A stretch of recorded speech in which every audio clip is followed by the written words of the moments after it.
Non, il s'est fait dépasser par un journaliste et là, il a plus fait du en même temps et il a fait du pro-journaliste, du pro Monsieur Buzyn. Emmanuel Macron, il se positionne comme s'il était à l'équilibre des contradictions françaises.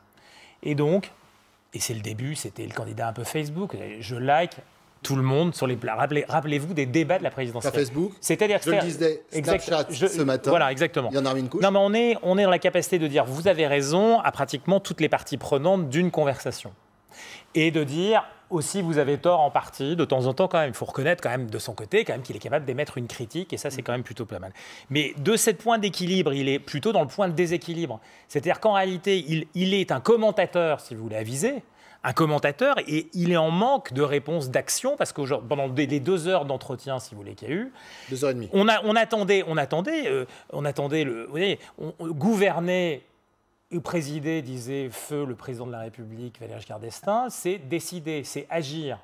Ça n'est pas simplement de dire « Ah oui, ça c'est bien, ça c'est pas bien, ou là c'est bien ». Bon, il n'est pas là pour distribuer des satisfaits, des likes, ou au contraire des pouces qui sont comme ça. Il distribue d'ailleurs plutôt des likes, entre parenthèses. Et c'est ça l'erreur. Parce que là, vous êtes particulièrement mécontent, alors que finalement, parce qu'il a ému des mots qui étaient assez violents, en disant « Voilà, la police est violente », il a dit. Alors tout à l'heure, Dominique Sopo dit « Il faut nommer, contrôle de faciès aussi ». Mais il a dit aussi « Ils sont là, ils ne sont pas des gens qui sont contre la société », ainsi de suite. Donc on a les deux en même temps. Et de l'autre côté, c'est pareil. Donc on fait face à cette difficulté.